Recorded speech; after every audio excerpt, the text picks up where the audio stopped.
Comme beaucoup d'enfants autistes, Tim ne réussit pas encore à jouer tout seul de façon adaptée. Quand on le laisse s'occuper seul dans sa chambre, il a tendance à rester sur la même activité sans se lasser et à faire plus de stéréotypies. Avec l'aide de Julia, l'éducatrice qui vient à la maison, on s'est donné comme objectif que Tim puisse jouer en autonomie pendant 5 minutes. On augmentera le temps au fur et à mesure de ses progrès. Avant de commencer, j'ai listé avec sa famille les jeux que Tim sait déjà faire et qui ne durent pas longtemps. On choisit des jeux qui ont une fin en soi, comme enfiler un nombre limité de perles ou colorier un dessin. On a installé une petite table au calme dans un endroit sans distraction. C'est plus facile pour lui quand les activités et l'environnement sont structurés. Nous plaçons les jeux à gauche de la table, dans un certain ordre, de haut en bas.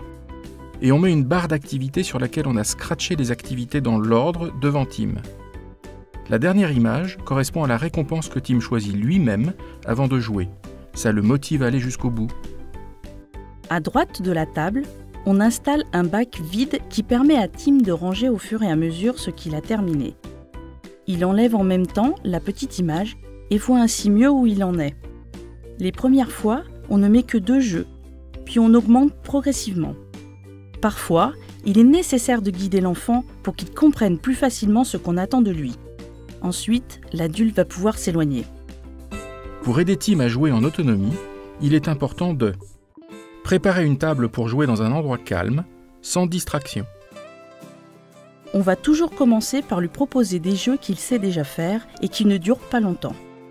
Une présentation structurée aide l'enfant à jouer en autonomie. On peut commencer par installer les activités sur la gauche de la table. Ensuite, quand il a compris l'enchaînement, on augmente progressivement le nombre de jeux.